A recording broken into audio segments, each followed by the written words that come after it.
चला तर मग सुरुवात करूया। त्यात आपल्याला प्रश्न 1 हा विचारला आहे, खाली दिलेल्या शब्दांसाठी अभंगात आलेल्या उपमा लिहा। त्यात आपल्याला हा शब्द विचारला आहे विठ्ठल। तर या अभंगामध्ये विठ्ठलासाठी उपमा आलेली आहे पंढरीचा चोर। त्यातच आपल्याला शब्द विचारला आहे हृदय। या अभंगात हृदय या शब्दासाठी आलेली उपमा आहे बंदीखाना। त्यातच आपल्याला प्रश्न क्रमांक 2 विचारला आहे जोड्या लावा। त्यात आपल्याला गटात विठ्ठलाला धरले, त्याचे उत्तर आहे भक्तिनीच्या दोराने। त्यातच दुसरा आहे विठ्ठल काकुलती आला, त्याचे उत्तर आहे तू म्हणजे मीच या शब्दाने। त्यातच तिसरा आहे विठ्ठलाच्या पायी घातली बेडी, त्याचे उत्तर आहे शब्दरचनेच्या जुळणीने।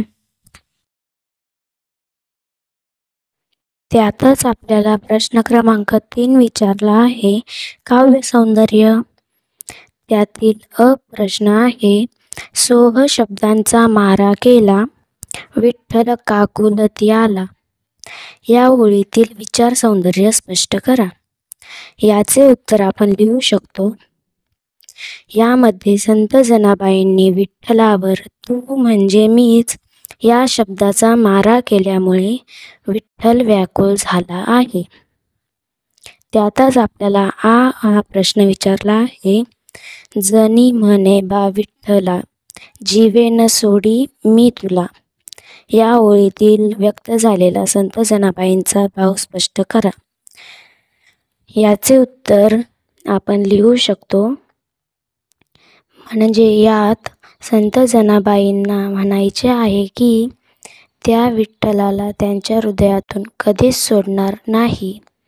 त्यांना विठ्ठलाला त्यांच्या हृदयात कायमचे बंद करून ठेवायचे आहे। त्यातच आपल्याला हा प्रश्न विचारला आहे प्रस्तुत अभंगात संत जनाबाईंच्या मनातील कोणत्या भावभावना दिसून येतात ते सांगा। त्याचे उत्तर आहे त्यांना वाटते की विठ्ठलाने नेहमी त्यांच्या हृदयात बंदी म्हणून राहिलं पाहिजे। संत जनाबाईंना असे वाटते की विठ्ठल त्यांच्या हृदयातून कधीच बाहेर पडू नये।